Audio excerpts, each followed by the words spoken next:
are almost at the same level. All right, let's come to Yinka and go back to Kwara and talk about the summit you are doing tomorrow. Tell us, what are the plans? Who are those coming, who will be speaking at all of these events, and what plans, when will it happen? And then, of course, you are seeing on your screen pictures of Kwara United. We will now tie it into Kwara United and the plans to make sure that you are back in the Premier League. Well, the summit team is a Sporting Nation, Sporting Kwara, setting the winning agenda. We have the former Minister of Sports, Madam Balaji Abdullahi, is going to deliver the keynote address. Okay. We are expecting Ahmed Adio to also be part of... that's a veteran. Yeah, we are also expecting Modele Sarafa Yusuf, Waidi Olaguju. These are some of the people that we're expecting at the summit to talk about some topics. As part of the topics that they will be talking about is sports as a veritable tool for youth empowerment and grassroots development, women participation in sports, way forward for Kwara public and private sectors, synergy for sports infrastructural development, identifying and exploiting business opportunities in sporting environment, a case study for Kwara, understanding the technical details, templates for the development and growth of grassroots sports. These are some of the issues that you talk about. Okay, let's talk about Kwara United. Kwara United, I mean, I don't know how to describe Kwara United. You are always playing on the continent in one season, the next season you are down. You are in the National League. And this is the story of Kwara United. But you look good for a place in the Premier League next season.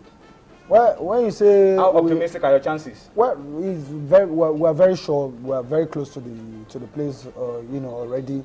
We're just some few points away from picking one of the promotion tickets available.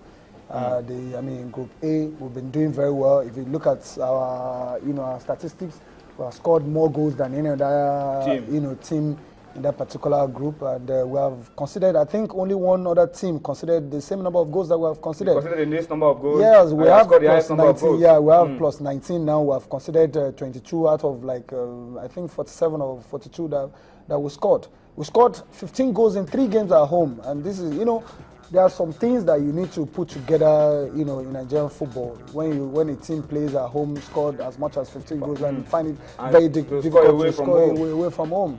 You know what we're talking about. But I think if things are put right, we'll get there, and we're very close to picking one of the tickets available in Group A of the Nigerian National League. Before we allow you to go, one of the things that has been a problem for Kwara, I know you can bear me witness, is the attitude of the fan. Violence, beating of referees. I mean, that history has been there, and it's a surprise that up till now these things still come up once in a while. I like to correct one impression. This is not particular about Kwara. We saw what happened in an African country where a stone or something was thrown at the fan. I'm not trying to support this. This is what we need to tackle holistically in Africa, not only in Nigeria, everywhere in Nigeria. And when you talk about crowd violence in Nigeria, it's not happening only in Kwara. And I think we have learned our lessons from what happened last season to us. If you have not had anything close to that this season, if you look at it very well, we have had very tense games at home this season, but there's nothing like there have not been anything like that. The fans have learned their lesson too. They want to see big players as far as the league is concerned in Nigeria. And you don't play at the NLN and seek big players. You need to play at the Globe Premier League. So if you want to see some of your heroes that you have seen at the national team, then you have to respect yourself. You have to respect the rules of the games. And that's what the new management have tried to inculcate in the fans. That is what the message that they embarked on immediately when they came on board. Miguel Samuel led board of the present management of Kwara United have really done a lot, to sensitize the fans. And if you come to watch us, you know definitely that yes, things are different now. Things are different now. These people are well educated now, and they want to see their team play at the highest level. Well, Yinka, we wish you all the best.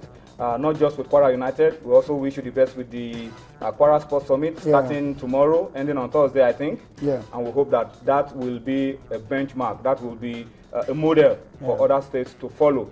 And maybe after a while, we will now see more involvement from the private sector, particularly in football and sports in Nigeria. All right, let's go very quickly. Let's take you to South Africa. Not good news for Nigeria. We've been talking about the build-up of Team Nigeria to the T20 African Championship in cricket. The Nigerian team has been in South Africa for a couple of days, and they've been playing warm-up games, friendly matches, so to say.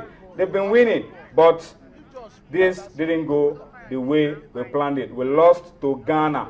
But let's listen to the actors, and then we'll come back for more on Sports Tonight. No, leave that. Come on. You didn't give him a chance to explain. Maybe there's a better reason for that. No. I did explain. No, you never gave him a chance. You said you left. You tell him no. Don't, now, why you born now? You won now. Don't explain. One of us now. You just play that song. So far I said I'm fine with you guys.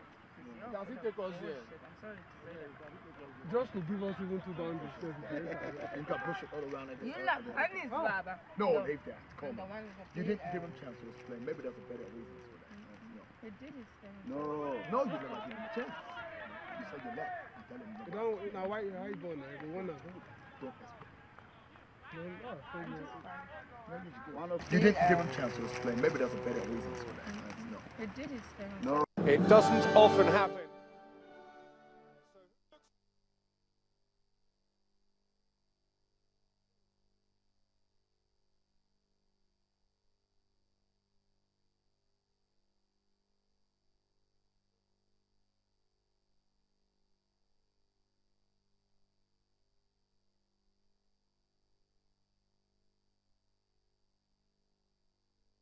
This is the second time we're winning against Nigeria for about 11 years as my cricket career.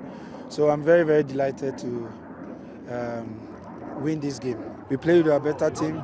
You cannot afford to play with your weak side to a country like Nigeria, where cricket is played more. So I would say I will be played with the best 11. Fielding wise, I think we dropped a couple of catches, and that actually put us on the back foot because the other team actually had 12th over. They were on 70-something runs, and they actually pushed hard in the last 8 overs. I think our fielding wasn't up to the task, and we dropped a couple of catches. But batting-wise, I think our approach was not good enough because we lost 2 early wickets. Well, we're on the back foot already, but I'm going to speak to the guys. They have to lift up their heads and shoulder has to come high. We haven't lost 1 out of 3. I think we are still on the track. We're going to make sure we win the next 2 games, and hopefully victory shall be ours at the end of it all. All right, the Nigerian team expressing some hope after losing to Ghana in their first game. Our unbeaten run has ended. They're looking forward to picking up the pieces with the remainder of the games at the T20 Championship taking place in South Africa. But let's go abroad very quickly. And before we go on a break, you saw a little bit of the highlights of Chelsea against Man City. Let's just tell you about the big games in Europe last weekend. We are picking out 3 of them. In England, Man City held Chelsea to a 1-1 draw. It was a late goal by Frank Lampard that helped them share the spoils with Chelsea after Andre Scholler had put Chelsea ahead. Italy, we had AC Milan losing at home 0-1 to Juventus, the defending champions. It was a Carlos Tevez goal that gave Juventus all 3 points at stake. And of course, in Holland, Feyenoord lost 0-1 at home to Ajax. We bring you highlights of Man City against Chelsea at the Etihad, and also bring you highlights of how Feyenoord fell at home to Ajax. When we return, we will be talking domestic football on Sports Tonight. Often happen. So who looks who in alongside?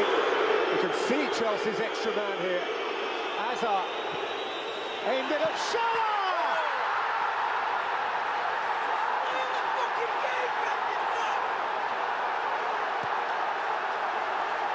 The Barclays Premier League leaders steal an advantage in the home of the champions. Andre Scholler against the 10-man City side, now deflated. Well, what a breakaway. Brilliant from Chelsea. Wonderful hold-up play there from Costa, playing it wide to Hazard. What a great ball that is. Milner. In by Silva. And Milner. And